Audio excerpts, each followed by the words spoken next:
here. I've been having a great time. I will not go to another Cuban restaurant while I'm here. I cannot take it anymore. But all is well. I'm so happy that you guys came out tonight. I'm here with my Seagram's Escape for my Empowerment Tour. And Miami was on our set this year. So excited to be working with Seagram's. It was awesome when we decided to add an empowerment piece to our tour that we started last year. I'm sure you guys maybe saw my Seagram's Escape Party on Real Housewives of Atlanta. Yeah! A little bit of drama, but all is well, and the Peachville ladies are doing very well. So anyway, as we move on, I hope you guys have tried it. If you haven't tried it, make sure you guys try the bellinis. Do we have bellinis here? Yes! Okay. You guys like it? Yes! All right, good. All right, I need you guys to support. But then get yourself some peach bellinis. So anyway, I've been working with Seagrams for well over a year now, and I can tell you that first and foremost, this is a brand that is definitely for women. It's very much women first, which is one of the things that I love about my partnership with Seagrams. They're committed to celebrating women and being champions of female empowerment, which is something that is near and dear to my heart as well. Tonight we're here to band together to raise each other up and build that support system amongst each other, just women to women, like lifting each other up. And this is going to be very conversational. This is not like, okay, you know, everybody has the right answer or anything like that. This is just you guys letting us know what you want to talk about, asking us questions. We will have time for a Q&A at some point, but you know, just everyone sharing their journey and how they became the successful women that they are. So let's be inspired together so we can just go out and make a difference in the world. All right. Are you guys ready? Yeah. All right. Y'all don't sound like y'all ready. All right, let's empower each other. Ladies, before we get started, we're going to learn a little bit more about my friends tonight. And we're going to start to my right here, Miss Gloria. Can you please tell us a little bit about yourself? Sure. So I am native of Bogota, Colombia. I've been here since I was 7. Colombians in the house? Yes. I've been here since I was 7. I actually grew up in Hollywood. And I'm now living in downtown Miami, living my best life as an empty nester. My hubby over there raises his hand. Yep, we're loving life downtown. But you know, the journey has been interesting. I was daughter of a single mom. I struggled a lot. I actually came here to FIU for my undergraduate studies. After working my way through college, my career flourished and I was able to take on a lot more responsibilities in helping my mom. But you know, I never forgot the fact that in high school, my senior year, I actually transitioned to the work-study program so I could help my mom cover our household expenses, right? And this is what we do, right? We work as a team, our families get together, we meet the challenges head-on, and we do what we've got to do. Paying the bills, moving ahead, climbing that ladder. As life has progressed, I've got 2 amazing children, 30-year-old Nicholas, who is just, you know, powerhouse all around. That would be my agent. Oh, mine too. Nick is here. Yes, I mean, just seeing who he has as clients tells you all about my stepson. So I'm very blessed to have him. And my daughter, 21-year-old, graduating from FSU this year. Super proud of her. Yeah, I'm looking forward to her actually being off the payroll in a few months. But no, I think the one thing I've taken away from the journey is that, number one, I never really had mentors. I looked for women that I could look up to, but I never had a woman actually come and say, you know, I want to help you, I want to support you. I actually had more men come to the table and offer that sort of sponsorship as I was making my way in my career. I chose to go into real estate. I was managing condos and homeowners associations to put myself through college. And along the way, after I finished my master's, I decided I want to actually build the buildings, not just manage the buildings. Wait, we're gonna get into all that.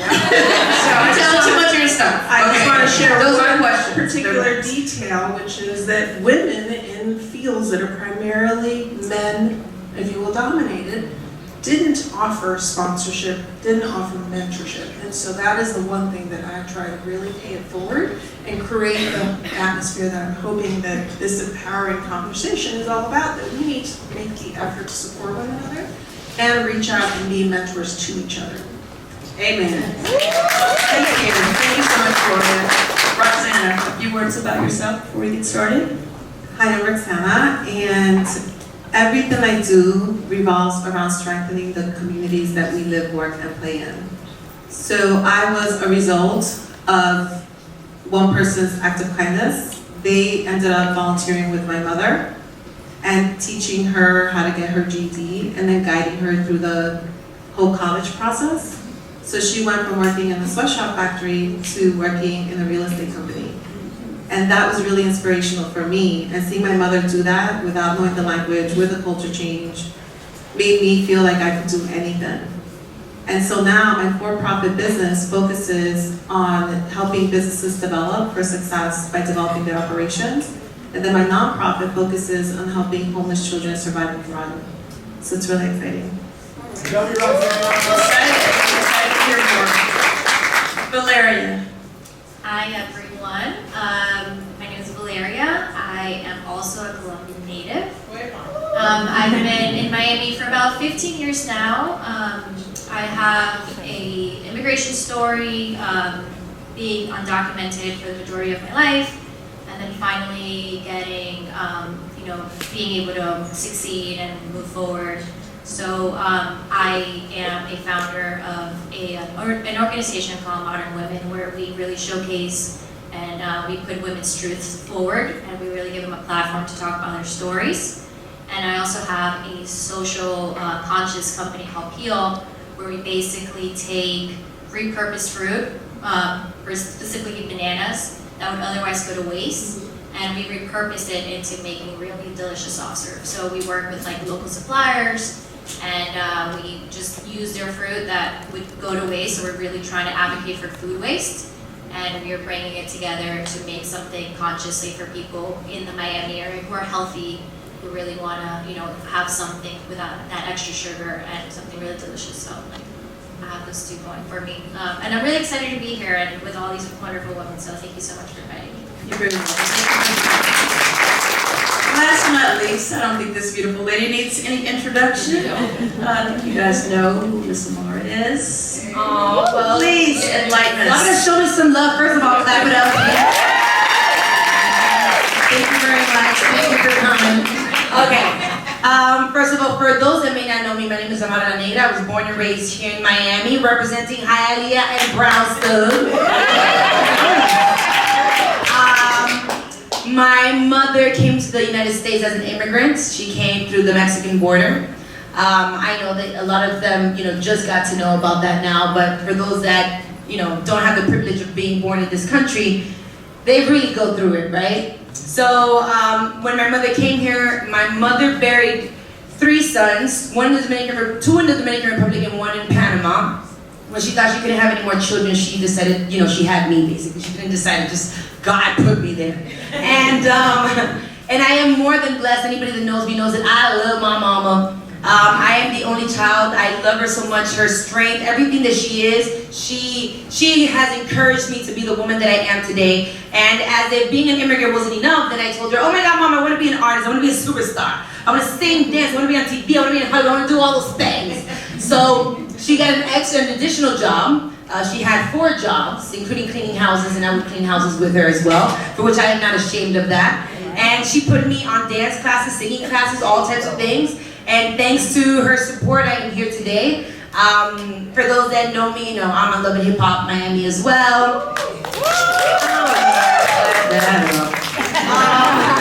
Yeah, she has a reunion tomorrow. So. I know. I am not ready for it. By the way, shout out to MJ. Buffet over here as well, y'all.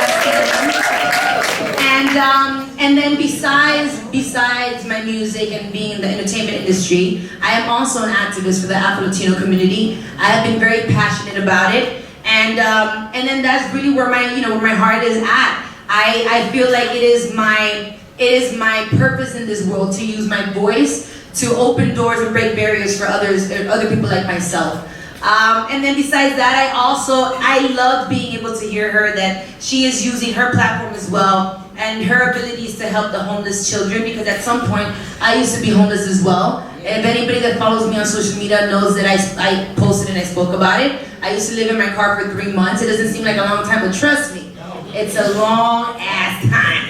So I can most definitely admire every single woman that's on this stage today. Please clap it up. It takes so much courage, so much for yourself to come out and talk to you guys. So thank you so much.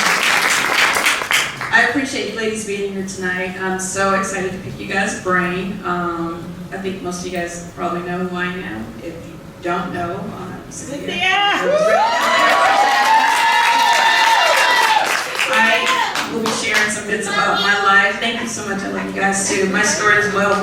What I'm super excited about is not only being able to give you guys my nuggets, is having these 4 beautiful, amazing women here as well with me to share, because I don't have all the answers that you guys may want to have, that you may have questions for, and my journey may not be a journey that you can relate to. So I think between all of us, we got y'all covered. So please make sure you guys ask lots of questions toward the end so that everyone can leave empowered and uplifted. All right, so this is how it's gonna work.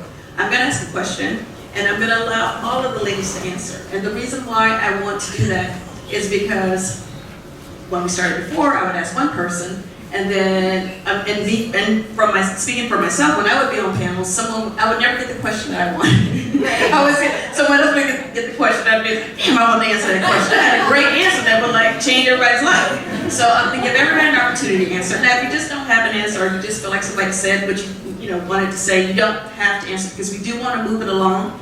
And if we could kind of answer, I'm not trying to rush anybody, but let's just try to move along, because I really want to have time to answer questions and also take photos with you guys if you guys would like to take photos together. And post on y'all social media. All right, so let's get going. Let's start talking about inspiration and motivation. All right, first question is, how did each of you find the strength to start your own journeys? What motivated you during that time, and how did you deal with things like self-doubt and external opinions? I'm starting with you, Ms. Gloria. Thank you.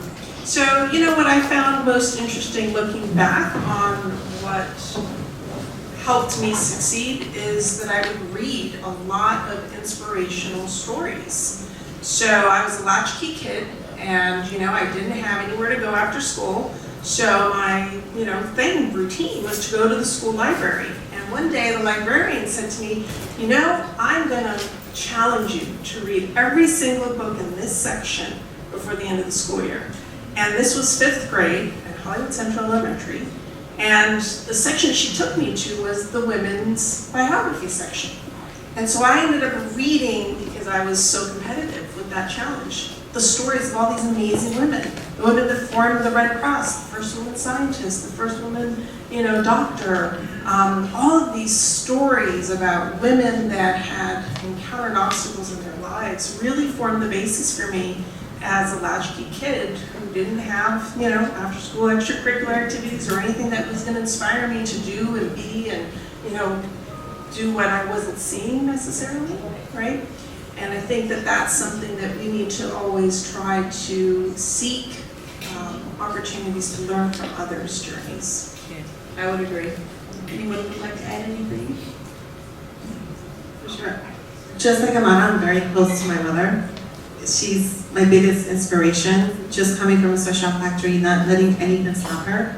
So for me, it was her. Seeing her, I never had excuses, so that was always a motivation. That I was like, what would my mother say? What would my mother do? And then the second one was being passionate about something. When you're so passionate about something, there's nothing that can stop you. So I originally started with the homeless children just through volunteering through other organizations, and I felt like I wasn't making as big of an impact as I wanted to do. I said I wanted to do more. And working corporate, I had a great network, and they had a lot of money. And I said, there's got to be a way that I could use this network to advocate or to do something. And so, even though I was scared because I didn't know anything, and it started with just cooking for Thanksgiving, and I don't know how to cook. So I was like, how am I going to cook for hundreds of people that I don't know how to cook? Oh my God, don't feel bad. I don't know how to cook either. So it was that. I don't know if I believe that. I know how to eat. Exactly. So it was just like, but then I realized there's a power in unity, which we all fail to realize that we don't have to do things alone. And that's something I teach my clients all the time. Don't do something alone. Know what you're good at. I'm great at operations and project management. And I'm great at coming up with ideas. Now get all those people together. And doing that with that passion and that plan keeps you motivated, developing that plan. And that's the biggest thing. So. Well, in my case, I'll say that what motivated me to get started, I would say I was born a star, first of all. I think that honestly the most important thing is knowing your purpose. Some people are born knowing their purpose. Some people need to live life a little bit to get to know themselves, to find their purpose. I was born already knowing what I wanted to be and what I was gonna be. I was one of those kids that I was like 3, 4 years old and I would just model everywhere and, can I sing for you? Okay, just sit down. And I would sing and I would dance and everybody would just laugh at me like, look at this little girl, like, is she really feeling herself? So I think that I naturally knew what my purpose was. I am naturally good at entertaining. I'm a good singer, I'm a performer, I'm confident. I was just born with that gift. Some other people need to develop it and there's nothing wrong with that. Because I'm still getting to know myself and there's still a lot of things that I'm developing, you know, as I grow and as I learn. I'm still a young person like anybody else. So I would say that that was my motivation to get started. But what maintained, what kept me motivated rather better was my mother.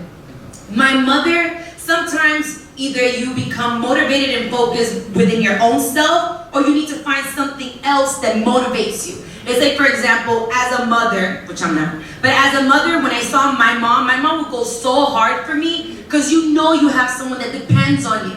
So in my case, my child is my mother.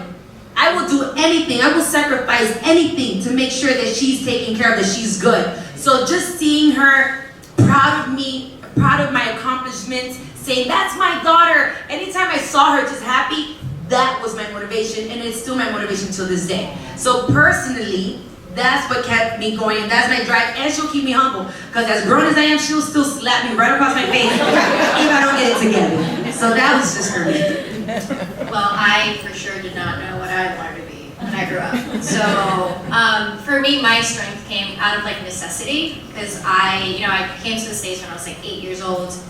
And I kind of had to figure out everything myself. So like SATs or like high school or colleges, my parents like really never knew where to like send me to.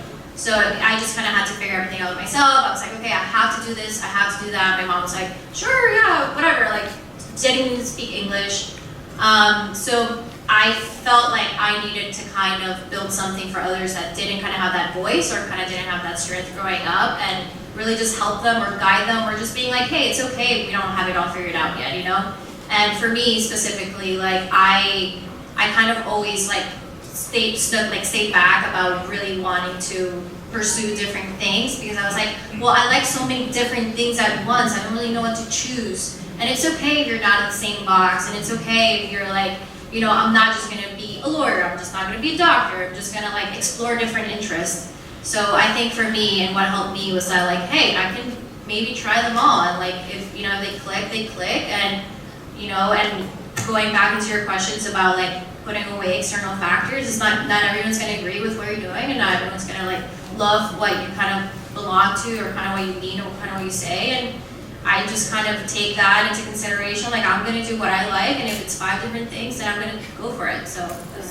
No, I can definitely relate to a lot of the answers that you guys said. For myself personally, one of the things that motivated me the most was my mother as well, but not so much in a positive way. A lot of the negative things that was going on in her life really inspired me to like, I hate to say it, I know it sounds terrible to say, like I did not want to grow up and be like my mother, because she was just in bad relationships, bad marriages, bad jobs. Like it just was like, as a child growing up, you never want to see your mom suffer and just not be the queen that you look at her to be. And I just grew up thinking, that's not gonna be my life. I'm going to work my butt off, I'm going to get out of Alabama. I grew up in Alabama. Nothing against Alabama, but I knew there were bigger things out there. There's anybody in here from Alabama as well. Loved growing up there, but I knew that there was something bigger that I wanted to do, and I knew that her life was not the life that I wanted for myself, so I used her weakness to strengthen myself, to be very honest. And when I left Alabama at 18 years old, failure was just not really an option. I just knew like whatever it was that I set out to do, it just had to be better than what I grew up around. So with that said, purpose is something that Laura brought up, excuse me. You know, I think, like, I didn't know what my purpose was because I was kind of shy. I wasn't like you. I was very much like, you know, I was a shy kid. I definitely wasn't going to sing or dance or do anything when I was younger. Wasn't I going to happen. So anyway, but I knew that I had the vision at that early age to know, like, there's got to be something else. Like, this is not the life that, like, I used to almost, you know, wonder, like, was I born in the right family? Did these people kidnap me and bring me to live with them? Because I must be, like, it must be something better going on than this. Like, these could not be my siblings. I just never felt like I fit. I felt like I was supposed to be somewhere else doing bigger things. And by the grace of God, my parents allowed me to move to New York City to pursue my modeling career. And I did not know if that was going to work out. But I knew, like, I could not allow fear. And it did. Thank you very much. I had a very successful career. And here I am. Thank you. But the fear, you know, you cannot live in fear of, like, well, if I go, what if this happens, what if that happens? You just got to go. You just got to try. And if you try, and then if it doesn't happen, then you can be like, all right, well, let me try something else. But you never give up. You just never give up. And in terms of external opinions, once I had this thing in my mind, it's not like, you know, I had people saying to me like, oh, girl, you are gorgeous. You can see the mood in New York and pursue modeling. I did not have a lot of positive reinforcement or encouragement. So it was really just in my mind, in my head, I was like, I'm going to do something else. And I got an opportunity to go to New York to sign with Wilhelmina Models. And I was like, I'm going to make this shit work. I don't know how. I'm shy, but I'm about to not be shy. I'm about to become an actress and act like I'm not shy. And I've been acting ever since. Anyway, let's talk about confidence. What are the best tips for building confidence or staying confident? And Miss Marva, we'll start with you, girl. You seem like a very confident woman. Really? Let me tell you, I could be an actress too, girl. I'll tell you. Honestly, I think this is a really tough one. I think that I'm still working on being a confident woman. You know, being in this industry, there's a lot of competition. So you gotta pay the price. Girl, I get what? I am the baddest. I am what? But as soon as you go home, then that's really, I'm not gonna sit here in front and tell you that I am the most confident woman because realistically, I have it. I feel that the prettier you are, according to society's standards of beauty or whatever the case may be, the prettier you are, whatever, the more pressure it puts on you to maintain this status of like, you have to be. At some point, for example, let's talk about, in my case, I'm gonna talk about my physical confidence, right? At some point, I used to weigh 230 pounds. I lost the weight dancing, I became a certified Zumba instructor. I did all types of stuff. I was bulimic for like 3 years, ended up being hospitalized like twice. I was skinny as hell, but I still had a big butt, big hips, thick thighs. Skinny, but I just still had it. Because naturally, my genetics is not meant to look like a Victoria's Secret model. Even if I wanted to. I naturally am not built like that. And I just kept trying to compare myself to the women that I wanted to look like. Like, if I wanted to, I naturally cannot look like, I don't know, like Jennifer Lopez, for example. I just can't. These won't go anywhere. It took me a long time to process that information and to finally accept and love who I am with my body and what it is. I got cellulite, I got dimples, I got stretch marks, I got it all. And I can still get it.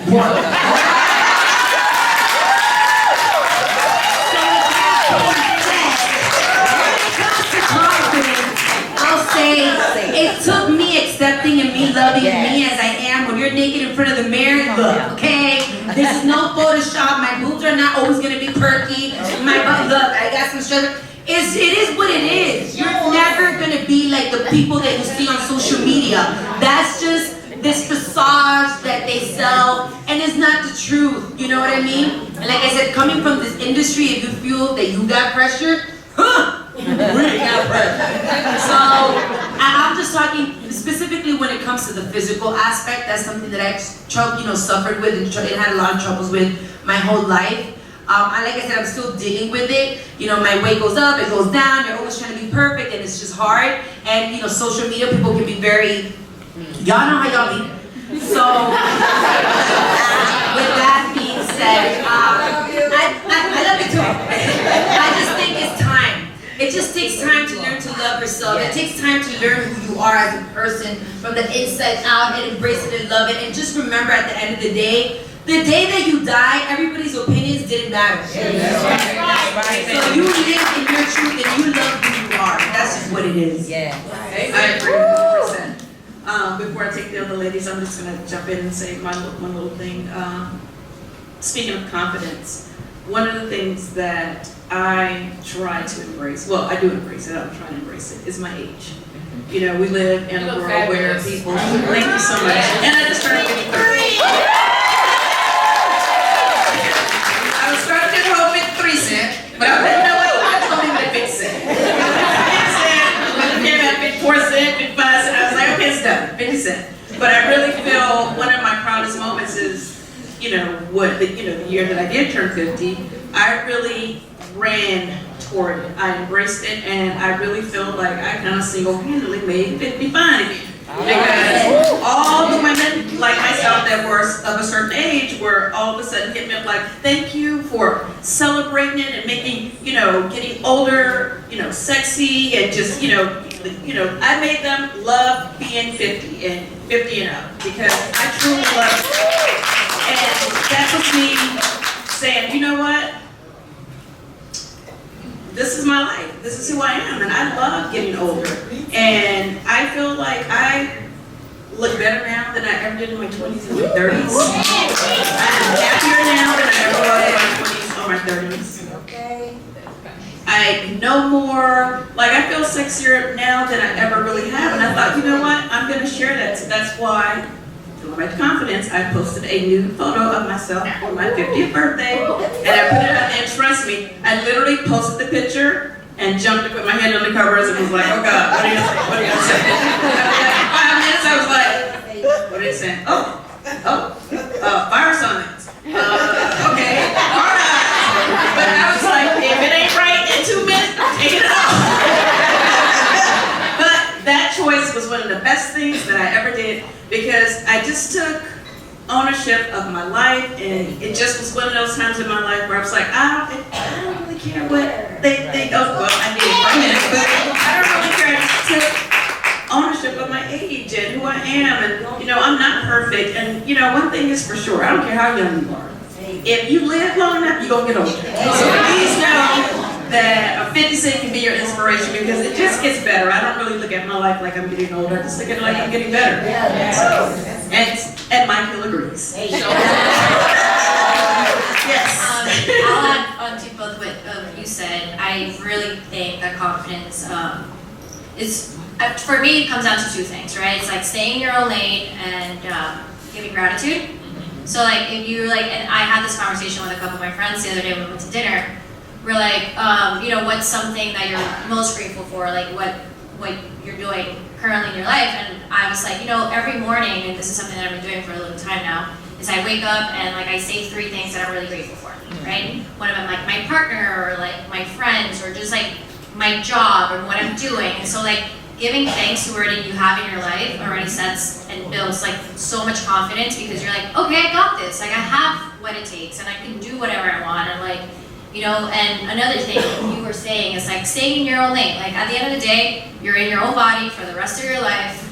It's either you're gonna love yourself or you're gonna love yourself. There's really no option B. So for me is sometimes I derail myself and I'm on Instagram and 5 minutes pass by and I'm on your sister's mom's friends, just 10 pages down. I'm like, why am I here? Why am I doing this? And then I'm like, wait a second. You're trying to be nosy like the rest. Exactly, but then I don't want to do that because I'm like, okay, that's distracting from me and what I want to do. And so you just kind of be like, okay, no matter what, you have your life, you have your life, you have your life, but you just gotta stay in your own lane, and then everything else just kind of fall into place. But gratitude is something really important for me.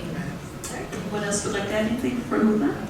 Yeah, definitely, there's two things for me. Because you guys covered some of the main ones, which gratitude is huge. But it's allowing yourself to be is one. Because I think what a lot of you are covering is that you're so busy looking at everyone else that you lose your identity. And you have to be okay with who you are, right? And embracing that and loving yourself. So when you think of gratitude about all the things of the outside factors, think of gratitude of you. And also highlighting your own accomplishments. So you may not feel like you're where you want to be because you're not moving fast enough because you always want to move faster. But give yourself credit for what you've done. And no one looks at what you've done. They're always looking at, I need to get here, that they forget the what I've done. So really focus on, hey, I did this, I did that. And when I look at that, I've lived in 7 countries, I speak several languages. I have to give myself credit for that. I've impacted over 4,000 children in New York City that are homeless. I have to give myself credit. I can't lose that because I'm not moving fast enough. I can't lose that because we're only in the one other country, you know what I mean? And I want to be in all the countries. Give yourself that compliment. Pat yourself in the back and make a plan. Make a plan for whatever you do. Do not go out with a plan because that keeps your confidence. Because when those naysayers are out there telling you no, you can't do it, or whatever else it is, you have a plan. A plan tells you where you're going. And even if you're going to evolve out of it, that's okay. Allow yourself to make mistakes. Allow yourself to become someone new. Just because I went to corporate, I got a huge corporate career. It was my dream to get that corporate job. I loved my corporate job. I loved the organized chaos. But then guess what? Through volunteering, I just started seeing all this stuff. And then it just morphed. And my passion morphed into, hey, we're going to make a nonprofit. And it's like, wait, what's happening? And the office space being donated on Wall Street. And I was like, wait, what's happening? Because you're following your passion. And then everyone becomes part of that. But if you make a plan, because from day one we treated it like a business, even though we were just going to make a Thanksgiving meal. Now it's morphed into a 7-step program for homeless children. You know, with hundreds of volunteers. And then expansion to Dominican Republic. But I've allowed myself to evolve. And though I love this corporate job, it was the hardest thing to do, leave my corporate job, because I loved my team. I loved what I was doing, and I was good at it. But then I saw this was happening, and I left it for no money, and everyone thought it was insane. But building that confidence, allowing myself to evolve, making a plan, and surrounding yourself with people that even if no one else believes in you, you've got the people that are cheering for you no matter what. Very good. I think it's such a blessing to be able to have a job, to be able to do something that you love and you have so much passion about. It is truly, truly a blessing. Bosses and entrepreneurs, this is something that as I pointed out, I'm getting older. Health and wellness is something that I'm really, really more focused on now than I ever have been before. How do you guys take care of yourselves? What do you guys do to take care of yourselves? Amara first. How do I take care of myself? Drink water, mind your business, that's a good one. Don't drink enough water. I'll be trying to be nobody's business though. I'll be on my own day though. I would say I enjoy dancing. Dancing is my way of liberating my stress. Everybody has their thing. Some people like to smoke, some people like to drink.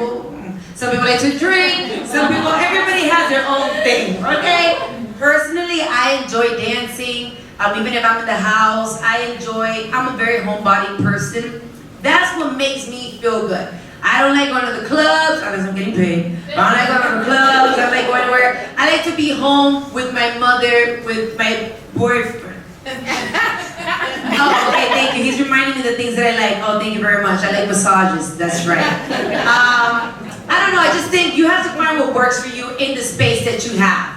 Like, that's just really what it is. You become so caught up with everything else that's happening that you forget to cater to yourself. I don't think that I am the most appropriate person to answer this because I truly am still trying to figure out the time and the space with everything else that I'm trying to accomplish. Not only do I work in the Latin market, on Univision and everything else, but I also work on VH1 and I'm working, and I'm also an activist, and I also have a children's book, and I'm also trying to, you try to do so much and take advantage of the momentum that you have, because you're so fearful, oh my God, if I don't hurry up, there's gonna be 10 other girls that are gonna try to take my place, so I'm always trying to do the most. and you forget to take time for yourself. So I'm still in that process of finding time for myself. Maybe from here, from one of the ladies, I might get some inspiration of what I should do. So I have open ears. I'm willing to take that information in.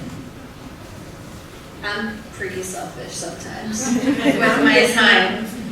So I mean, for me, it's simple. Like I love waking up early. I love making the most out of my day. I love spending the first couple hours for me, going to the gym, coming home, like just hanging out in my house before heading to work, putting my phone down. That works. It's drinking water and minding my own business, honestly. Wait, hold on. When you wake up in the morning, the first thing that you do, you don't open your phone and look at Instagram? I try not to. Honestly, no, I don't think I look at Instagram the first thing. I snooze my alarm 1,000 times, but I don't look at Instagram. But I do. I don't know. I like to just sweat out whatever's gonna happen in the next 24 hours and just try to take the first few hours just for me and then go full in. Valeria, can I add something? I'm sorry, you're up in Valeria, sorry. I am the worst with working out. The worst. I have zero discipline. So unless I'm being tortured in a group like boot camp, that's not happening. I don't know why. So I am definitely the worst with that. But scheduling is really important for me because we do lose track because we're doing so much, right? With me running so many businesses and nonprofit and clients, I could totally get lost in it. Really identifying when my strengths are the most is really key. So for example, I'm most creative at night. So I do all my creative stuff at night. And I purposely, because I know I'm doing stuff at night, so scheduling is so key. Because I know I'm great at night, that means I'm up till 1, 2 o'clock in the morning, right? So now I know I'm not scheduling any meetings until after 11 a.m. because I'm not gonna function fully, right? So then I still wake up early because I have to meet with my team in France or whatever it is, right? So I wake up early just to make sure that I do that, but guess what? Naps is key. It's not just for cats, okay? Naps is for everybody. And it's the most amazing thing. No, you make it happen. How long do you take your nap? We all want to learn. Yeah, okay, seriously, and people think it's crazy, and my friends hate this, but it's like I have narcolepsy, right? I could be around you all the time, but then I take 15-minute nap, I'll just be like, excuse me, yo, anywhere. Because sometimes I'm not even kidding, you could ask my friends.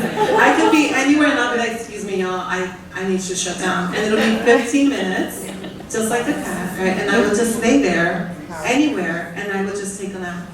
Before I came here, I was like, oh, hang on. I need a nap. I just did a tech conference with 71 children. I was like, I need a nap after 2 days, you know? Wait, how many naps do you take? Is it just one nap? No, usually it's one nap. I might upgrade to 2 or 3 naps, but so far, And do you it's sleep only well one at nap. night? Do you have insomnia? Because I struggle sleeping at night. Well, like I said, my most creative times are nighttime, right? So I need to be creative for my clients. Plus, I have clients in other cities and other countries. Right. So I'm at calls sometimes at 11 o'clock at night, midnight, you know? So by the time I'm done unwinding and my brain went on fire, because once my brain starts going with creativity, it's like, oh my God, we could do this with that brand. Right? And then all of a sudden you're not going to sleep because all the things came. So that's why, because you know your schedule, you have to be intentional with it. So you're not working around the clock, because sometimes people do work with no fumes, no energy, no brain cells. So you're not giving your best self. Yeah, you're not giving your best self, right? You're not giving your best because now you're like on low fumes. So you need to shut it down. And you need to schedule it. So if you That's know, good. I'm gonna try to schedule some Cynthia Bailey naps. I'm gonna take that.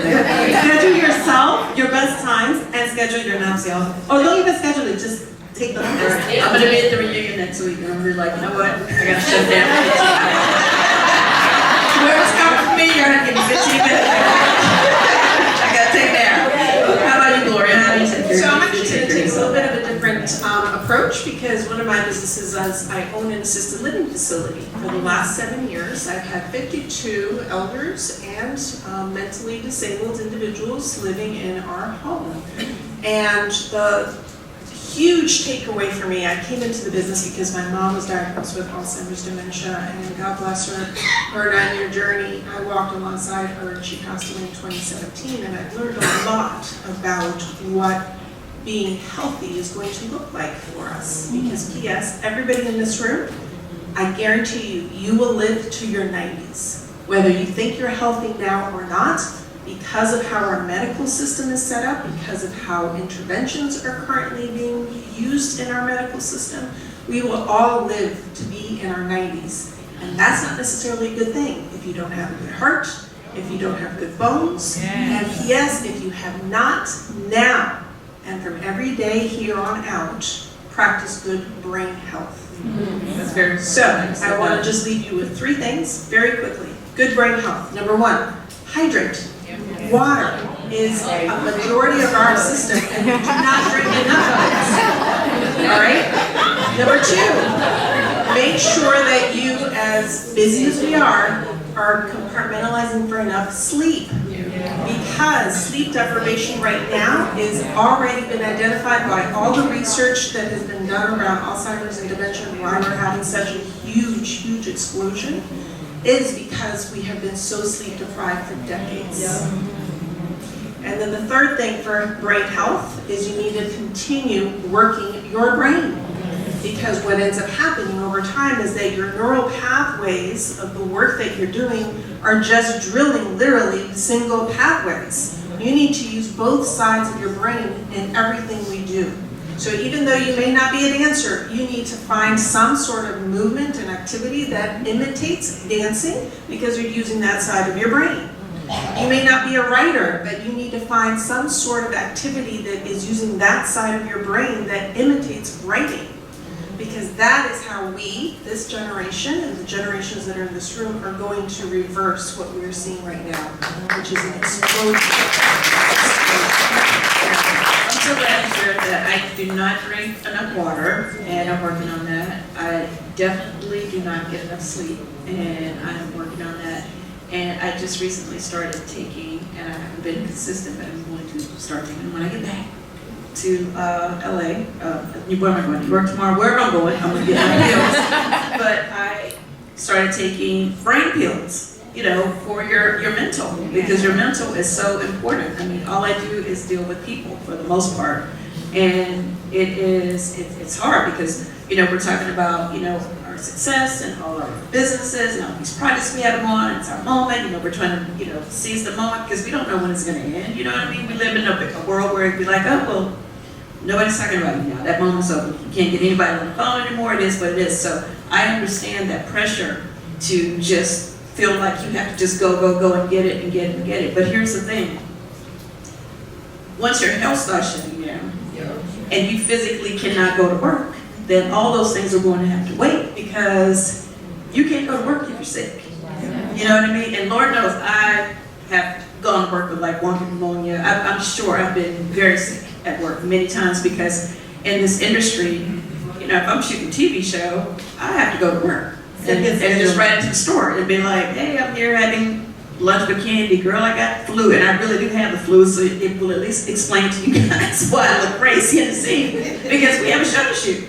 And I just get like, you know, say, hey, you know what, I'm feeling really dehydrated today. I think I'm gonna take off a couple days and not shoot this movie I've been cast before. It just doesn't work like that. We work sick a lot, so that the preparation to not get sick is very important. So you have to stay healthy. And one of the things I'll share is, I get massages a lot because I just love it, and it's just I just feel like it makes me feel better. I fly a lot.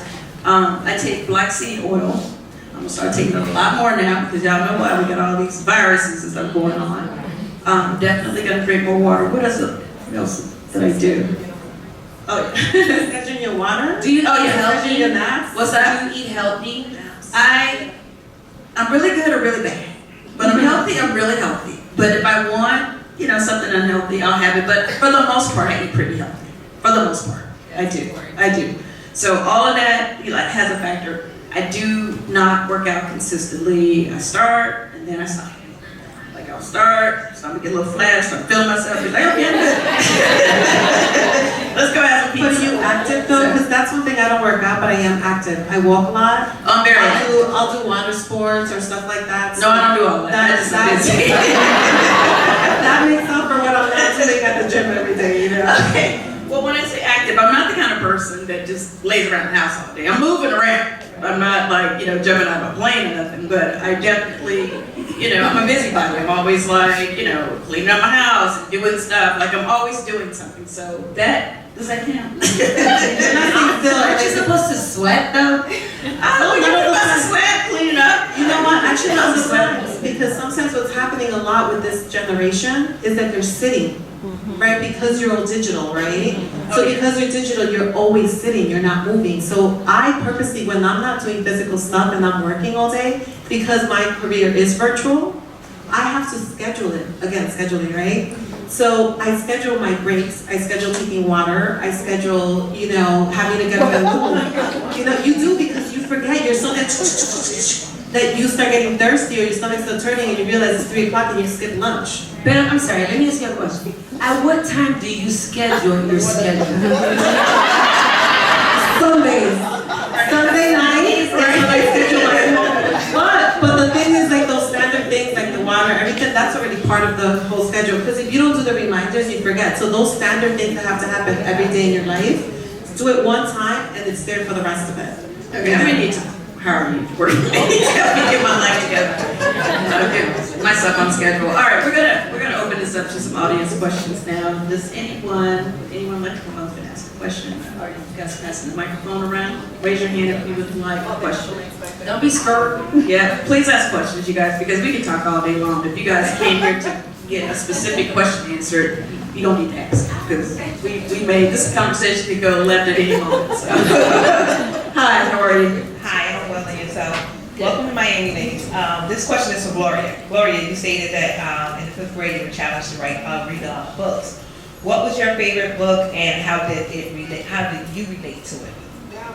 I think my favorite story of all time is the story of Clara Barton, who started the Red Cross. She was just an amazing woman that had incredible obstacles for her time. We all talk about time's up. Well, P.S., let's go back 100 years and the challenges that women faced.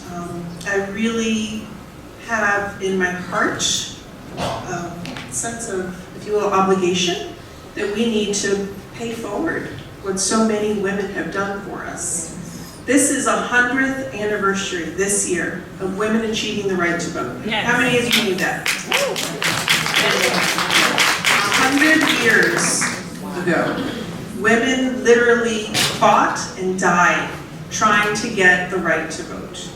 And so whether it was starting an amazing organization like the Red Cross that right now, we would know, we just don't have any concept of the world without the Red Cross when there's an emergency or a disaster, right? True. What would we be if we hadn't the right to vote for the last 100 years? As it stands today, we still make up 51% of the population all across this country, and we only should have 25% representation in our state and county and federal governments. Now, I don't know about you guys, but I just don't think that's right. Because when we don't have everybody at the table, ladies, we're on the menu. That's right. Yes. So, one of the things I have committed to doing over the last 10 years is to build out a network of women that believe that we need to have our diverse experiences at the table, in county government, in school boards, in city councils, in the federal government, in the state legislature. And we, through this organization that I helped launch in 2008, have elected over 80 women to state and local office throughout Florida over the last 10 years. And the movement is real. The movement is now. Like I said, 100th anniversary.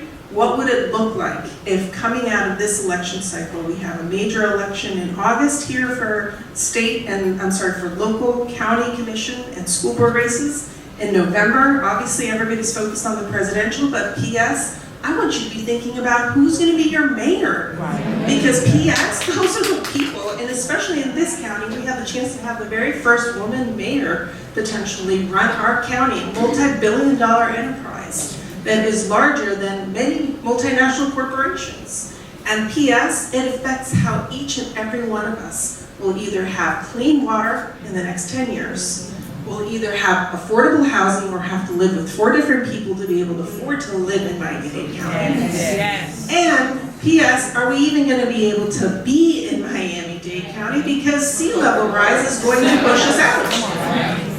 So, if there was ever any doubt about what we need to be doing, voting is absolutely crucial, but we also need your time and your talents because these women are running amazing, inspirational campaigns and we need the horsepower to get them across the finish line.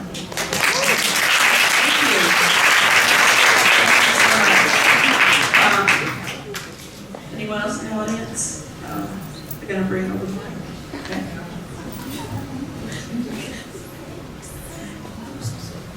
Hi, I'm happy to be here. My name is Deshelle Tisdale, and I work with iHeartMedia, and my friend Tasha invited me here. And I want to say, first of all, that this is very inspiring. It's empowering. I am here because I'm a single parent. I recently moved to Miami about a year and a half ago. And while working at iHeart, I grew like frustrated. I felt like there was more to my life. So I started my own lash line. It's called Lashbox by Dior. I started November 15th, 2019.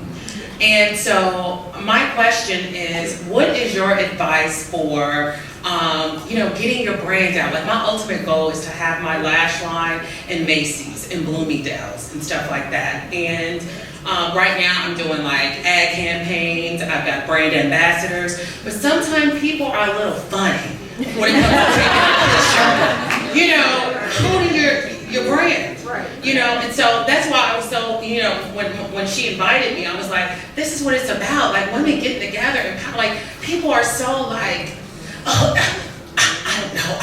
You know what I'm saying? Like, I'm trying to describe it, but so what is your advice like to like take that brand to another level? I know it's only been 3 months. I'm trying to manage my own expectations, but like, what is your advice for like sticking to it, like sticking to the plan and so forth? Okay. My advice to you is, especially as a single mom, I'm assuming you don't have a lot of money to bankroll and stuff, and just do a bunch of like marketing and all those things. I mean, I'm assuming that you might. I do well. Oh, okay. Not as well as you, though.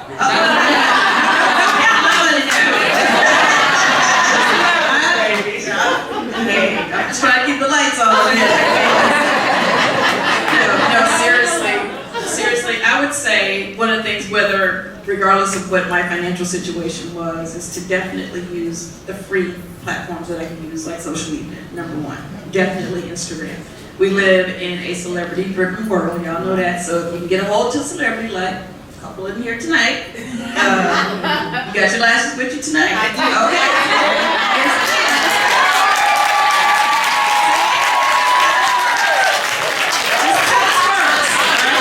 I need you to pay attention to this. This is how this works now.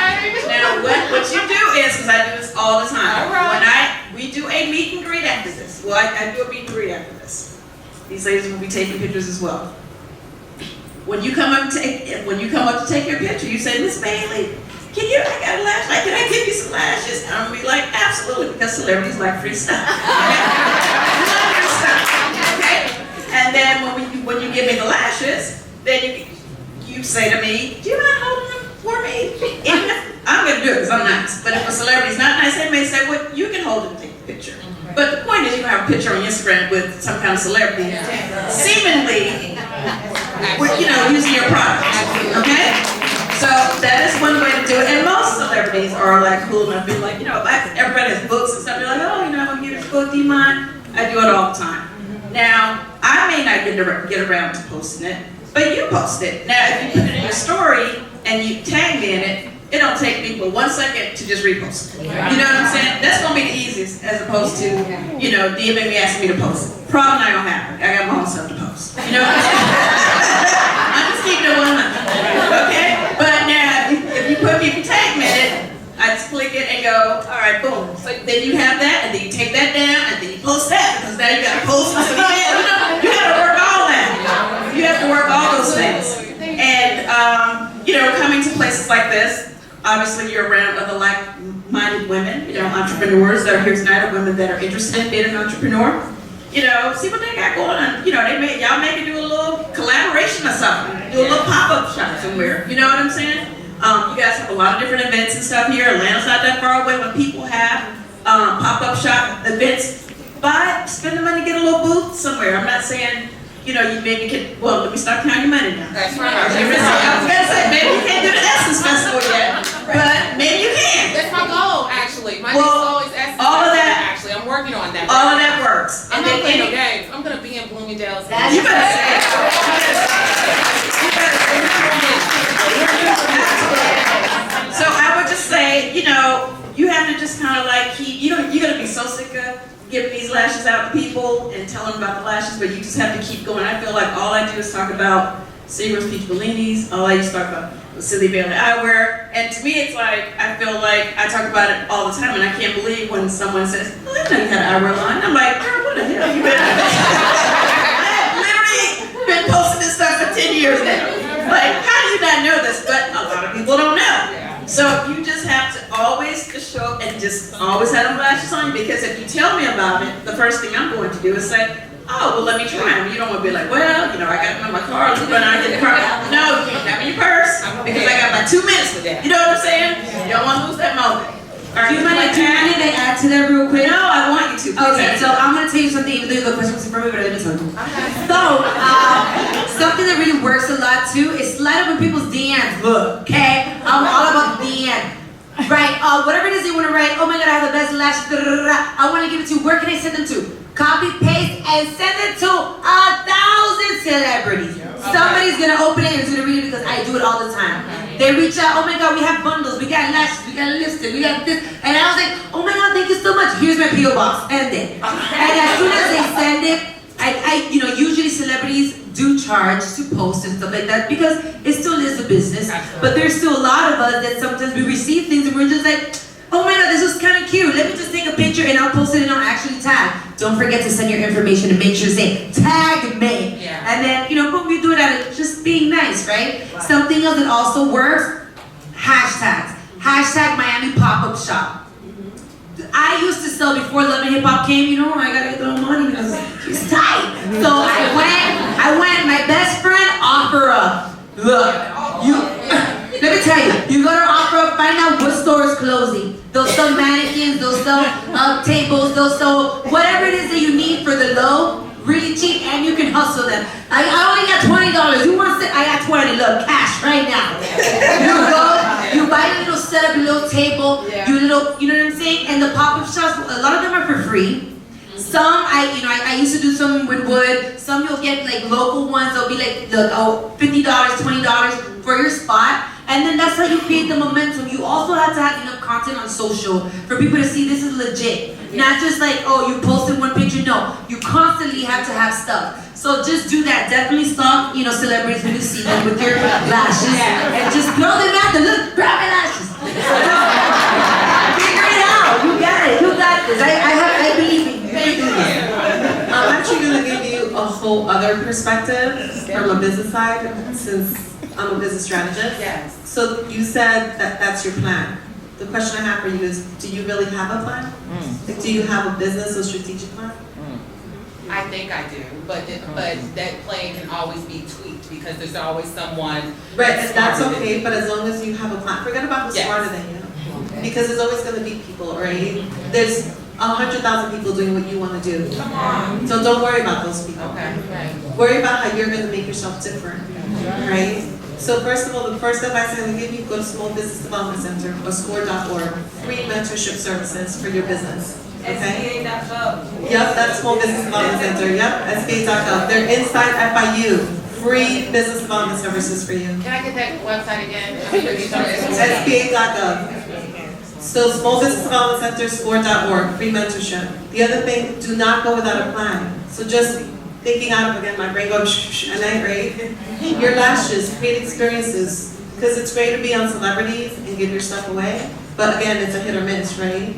So if you don't, whatever it is, create experiences for the people you want to cater to. Be very clear about who you want to cater to, right? So we've had people that they wanted to hit a specific set of women. They started going to gentlemen's clubs because they have full access to the women, to have the products, and that started selling.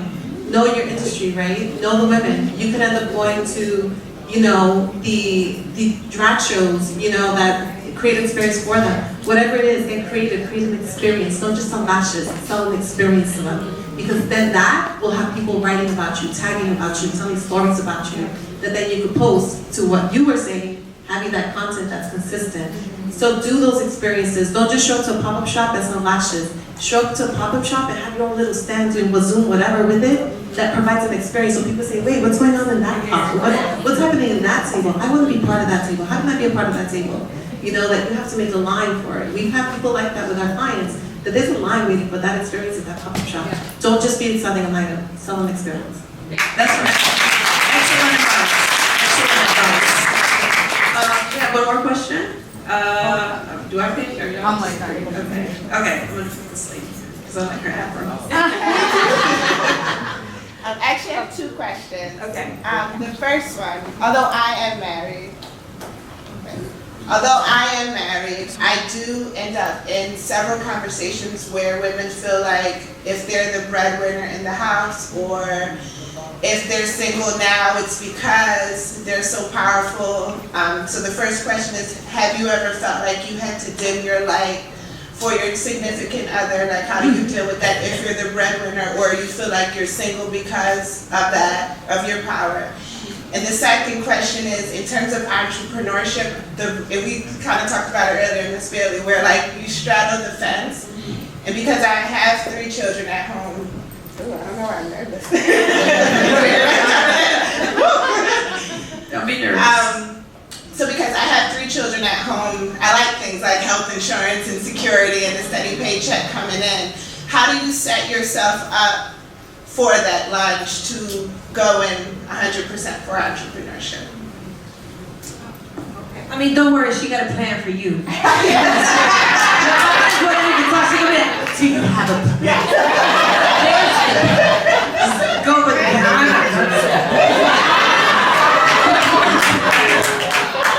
I'm gonna give you my little 2 cents and then she gonna bring it all in. And Cynthia Bailey. Okay. So basically, the bottom line, what is the actual question? How do you be an entrepreneur, or you said something earlier about being in a woman in relationship? power, do you ever feel like you have to dim your light for your significant other with the shift? Right. There's a shift. Okay, yeah. And the second question is, when you have children and when you're not living with your parents and you're by yourself, you actually have people that depend on you. How do you take that lunge of leaving a steady paycheck And start a business. insurance You're sorry. to jump in? Okay. All right. I think I'm going to go with question number 1. I'm going to let somebody else answer the other part. In terms of dimming your light or being in a relationship, I guess, where you're like the person with all the money or whatever, right? Is that what you're pretty much saying? Well, been there, kind of done that. I would highly suggest to make sure you leave your man now. Instead you ask me what I do. I am, with someone who is incredibly supportive of me, period. That compatibility goes a long way in my relationship because I can be as great as I want to be and he is going to be cheerleading me the whole way. Okay? Now on the flip side, while I'm over here being great, I am not going to neglect this dead man that supported me. I'm still going to find ways to make him feel special and still find time to cook and, make him feel like, I haven't just abandoned him because men need attention. No matter how great we want to be, they still want our attention. So what I do is when I'm not, being, Cynthia Bailey, the entrepreneur that I am, I really try to focus and make special time to spend with my man so that he can feel happy and pleased with me and is happy to support me when I have to go and get it in and go to work for like 2 minutes. You know what I'm saying? So I can get it in with him to work and hustle. You know what I'm saying? So that's my answer for that. And hopefully you're with someone that understands that because it's very unfortunate to be with someone when you or striving to do all these things that you want to do and you don't have his support because he feels less than you because he's not maybe like equal or whatever. If it's a partnership, be with somebody that really wants to partner with you, and your win and your success is his win and his success because you guys are in it together. So you guys just support each other. And find somebody that's willing to do that. If that's not what you have. Okay, and the second part, anybody? You said he is supportive? Oh, 100%. So we then- were best friends before we got Yeah, married. so don't worry about the money piece, because having that support is so hard to get sometimes in any partnership as a man or a woman. So appreciate that. So I actually want to address one key piece of being an entrepreneur and how do you make that decision about branching out from where you may be right now, right? And I always mentor women that are in this path of they realize that their true calling may be this, but this is where they are right now. And I think the biggest part or the biggest obstacle is capital. Right? Because at the end of the day, it takes money to make money. And so how do you compartmentalize that part of your life? You have a minimum threshold that you need to bring home for your household budget, for your obligations, and yet, yes, your passion is calling you this way. And so I would encourage you to first and foremost plan and figure out. Sometimes there's a way that unless you take a step back and you float just high enough to see what is it that I'm doing now that if I just tweaked it a bit would give me a little bit of bandwidth that I could explore this in a very measured and deliberate way. I'm not saying you go all out, right, and you leave this. No, I'm just saying that perhaps you need to tweak this so that maybe it doesn't take all 60 hours of your working week. Maybe it takes only 30, 35, and you can still meet your household obligations while you're trying this on at the same time. It's nowhere near, obviously, perfect. You're going to be stressed, you're going to be challenged, and at the same time, most entrepreneurs will say that that was the chapter of their life that they felt most exhilarated by. Because finally they're able to start to see measurable progress towards what they really are passionate about. And so you will have a very intense window of what we call that startup phase. But again, if you reach out to some of the small business development resources, you would actually be well positioned if you've started to do this work of figuring out what's that sweet spot. And you'll be able to leverage what these resources can give you and more access to capital that then gives you the full lift that you would want to branch out 100% of your time. Alrighty, can we take one more quick one? Just really quick.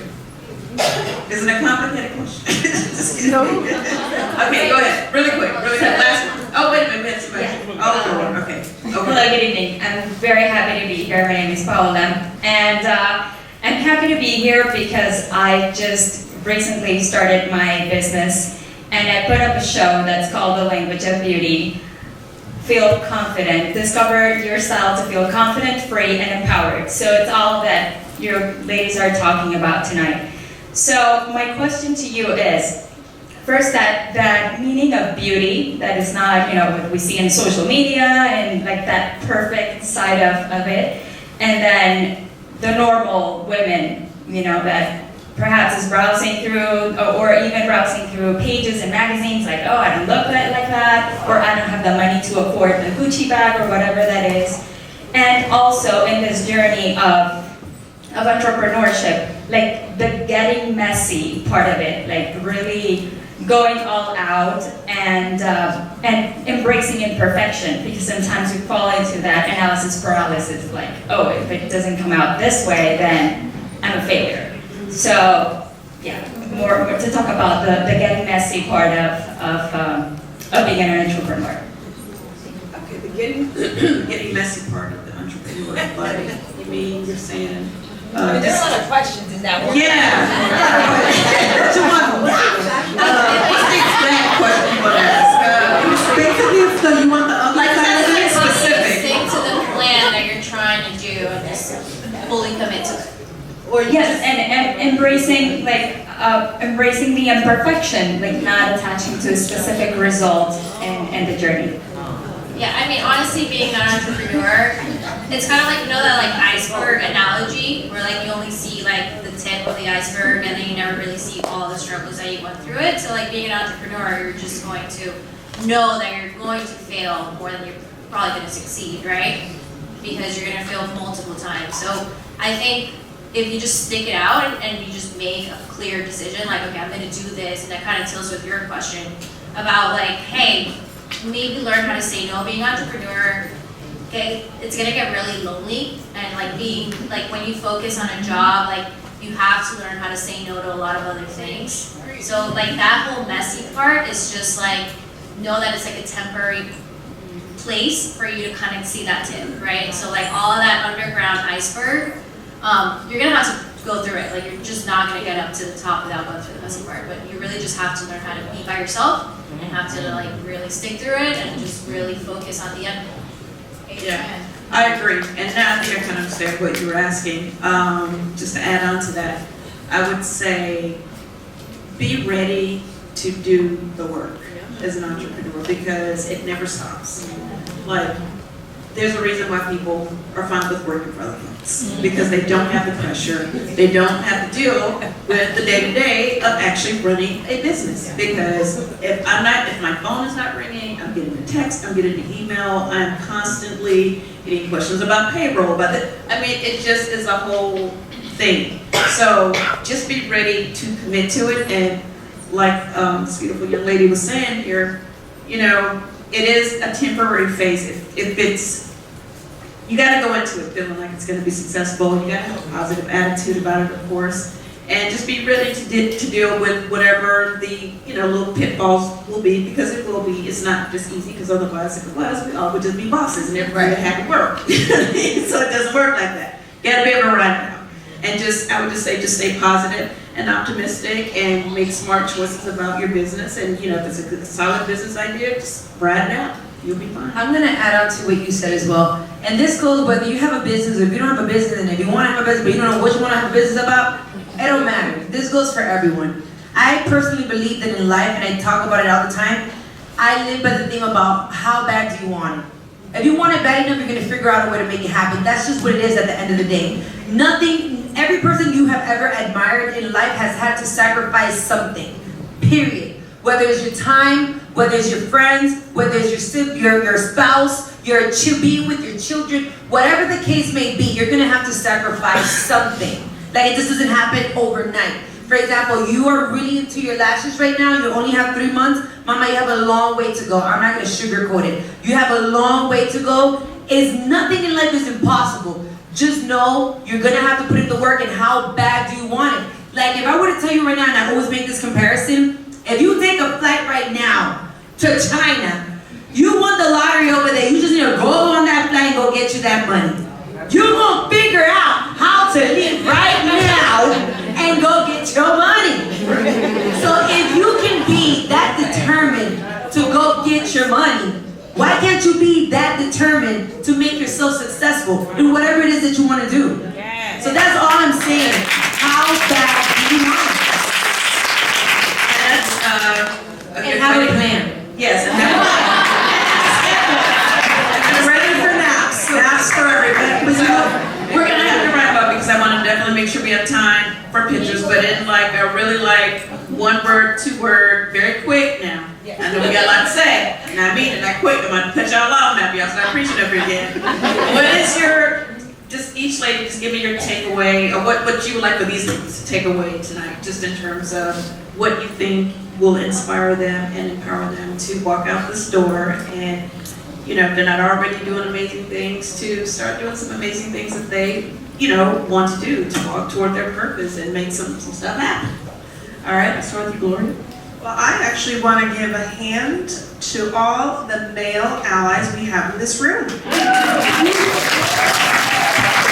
so impressed that these guys are here. Thank you, thank you, thank you. And everything that you hear, please spread the word with all your guy friends, because we need male allies. Yeah, this is a very big male turnout, actually. And I wonder about you guys all the time, because I do so much women empowerment stuff. I'm like, where do the men go for it and how? Like, I never really see a bunch of male empowerment stuff, so appreciate you guys coming. Piggybacking off what Amara was saying, what you mentioned earlier, there is so much struggle to go through, so avoid it. The way to avoid it is the plan, obviously, right? But seriously though, lessons learned of others. There's someone that's already been on your journey, or that's been on a similar journey to you that you're on. So even if they haven't been in the exact journey, they know the struggles and everything else. So mentorship is key. I've had tremendous mentors. They're like, all right, this is gonna be your pitbull. So although they may not similar to you, my mentors were male, because I didn't have female mentors, you know? So with those male mentors, they couldn't understand the female side, but they gave me the side of, as a male ally, this is what you need to do to be able to like make it through the ranks. And then these are the lessons learned. And then when I did get into the entrepreneur journey, right away I knew what I wanted to do and I started creating the plan, but then I didn't do it alone. Don't go at anything alone for any reason. If you think you have to go at it alone, you are so wrong. You need to find those allies, whether they're male or anyone else. Find those people that have already been there and say, hey, can you mentor me? It's nothing that people won't be willing to do because we all want to pay it forward. So don't be afraid to ask those questions of what can I learn from you? What are the pitfalls that I could avoid? What were the challenges that you encountered that I could learn from? And how could I avoid that? You have come up in the ranks, right? Like how can they learn from those challenges? So get the mentorship, get those people on your side, and whatever you do, do not do anything alone. Don't do it alone. For me is just stick and focus on the things you can control. Kind of forget about the things you cannot. A lot of times in your life, you're going to try to change things because you feel like you can have control over them. Just try, to realize or really accept the fact that we can't. We're not going to be able to. There's a lot of different factors in our life that we're never going to be able to control, and you have to be okay with that. And also be resilient. Like if you're going to have a lot of failures, you're going to have a lot of failed businesses, you're going to have really great ideas that you thought were great, and you put it out in the market, and they're going to suck.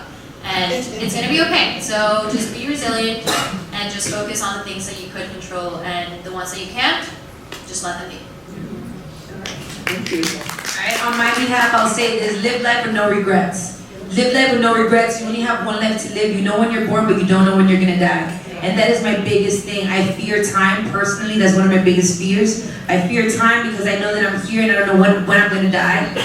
There's so many things that I want to accomplish. There's so many things I want to do while I'm here. So you have to take advantage of every moment, every day. If there's anything you've ever wanted to do, just do it now. Take advantage of it. Stop waiting for tomorrow. You don't know you'll have tomorrow. We pray we do, but you don't know. So live life with no regrets. There's no worse feeling than saying, I should have said, I should have done. Why did I wait? Why didn't I ask this question? Just do it. Just get up and do whatever it is you have to do. Call whoever it is you have to call. Stop delaying the process because you are stopping yourself from succeeding. You are stopping yourself from getting to where you want to be because you have blocked yourself. Giving yourself a plan. That might not be it. Sometimes in life, not everything is going to happen in a plan. Sometimes you just have to get up and do it. And go with no plan and figure it out as you go along. It has worked for me. It may not work for everybody else, but I'm just saying, just don't regret not having done. Do it.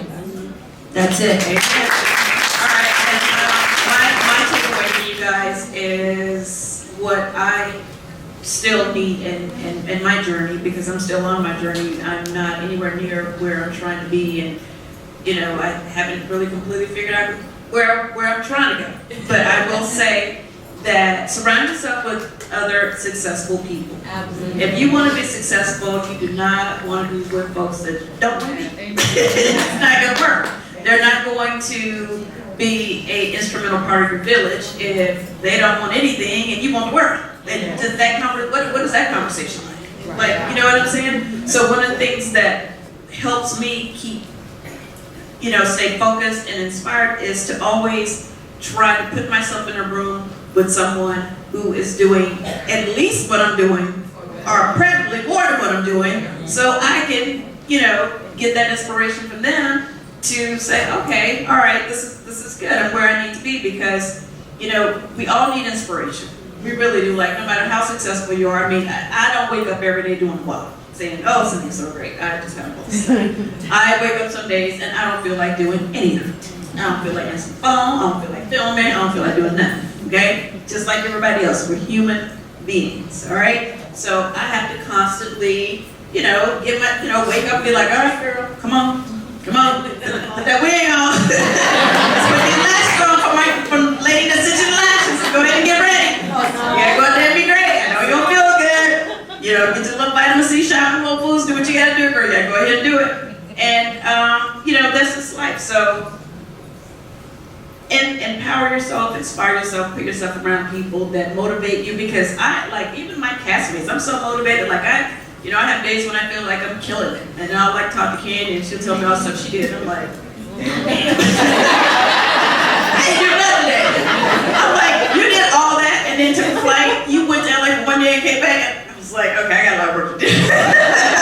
So we really, we have a healthy, almost competition with each other, but we really inspire and motivate each other, because we're in a friend circle. We're these girls are always doing stuff. These are I ain't never seen such serial entrepreneurs in my life. I'm like, I cannot be over here looking crazy with y'all, because y'all got to be business in 5 minutes.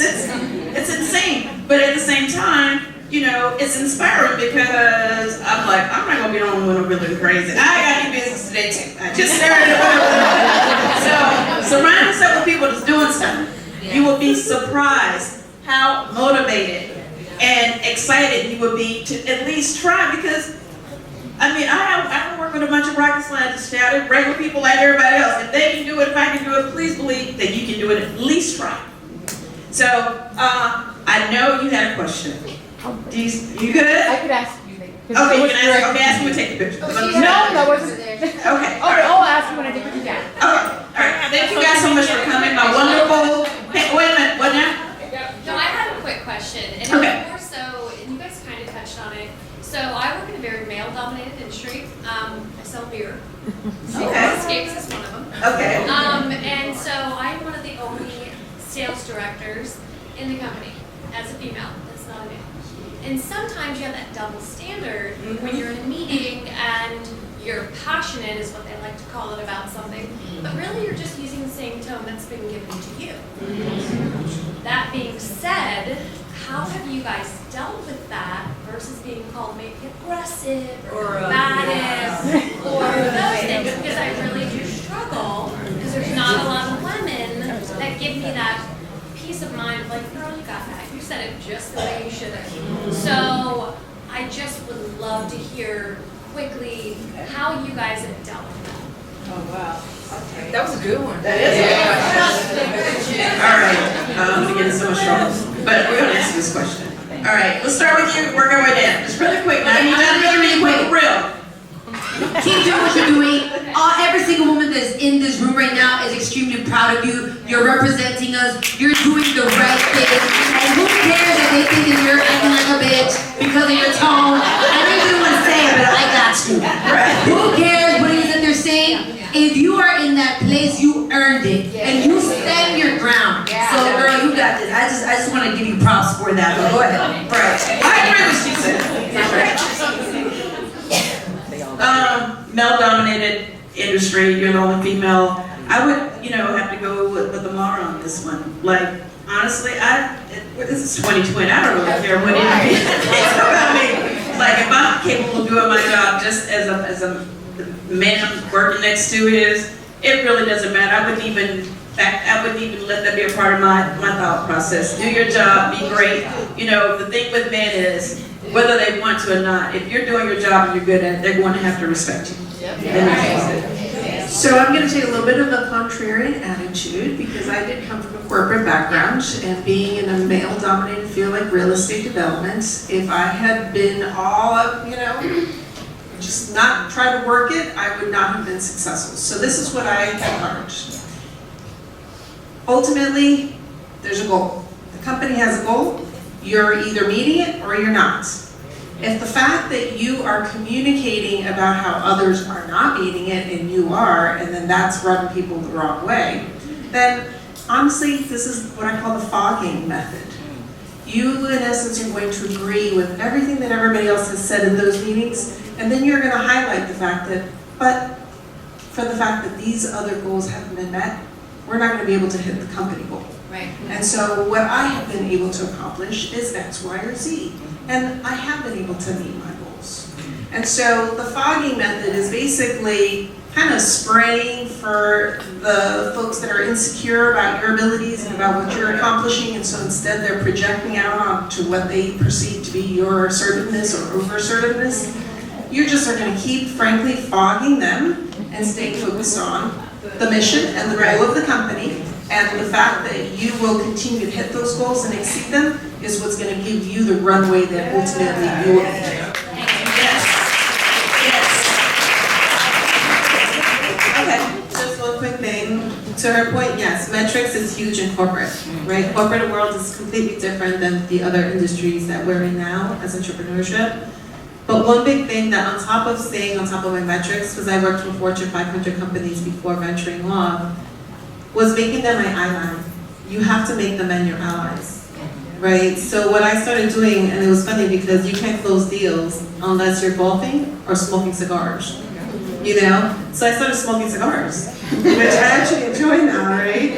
That became a thing, but it was like I needed to be in the same room where they were just having conversations. So that now they actually don't translate my way of, my tone or anything as anything because they see me as their equal. You know, so whether I'm playing sports or whatever it is, now they see me instead of just as a woman, they see me as their ally, and they see that we're working together on the same mission. And also working with them through these ideas. Because it's not easy being management and being a woman, and it's even harder being a brown woman on that table.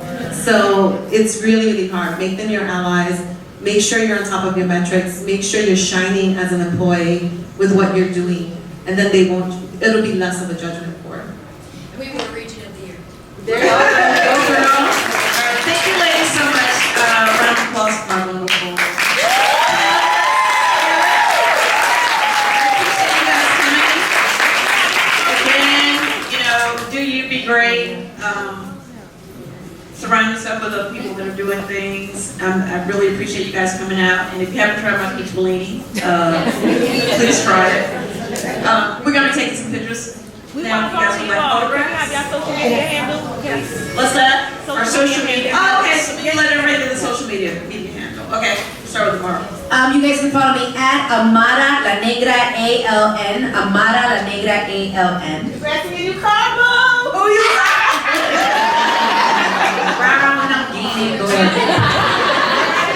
Yeah, my personal one is at Valeria Alvarez. And then you'll see the other, like the stuff that I do on there, so you can just Okay, at Valeria for this. yeah. Mine is Latina Nomad on all social media platforms. Nomad. Latina Nomad. Nomad. How do you spell that? N-O-M-A-D as in Mary, A-D. Nomad. Nomad. And mine is at G Romero, R-O-M-E-R-O, Roses, R-O-S-E-S. All right, and mine is, y'all here, y'all better be following me already. I'm about to get to you anyway. Cynthia Bailey 10. And I appreciate you guys following me for all things Cynthia Bailey.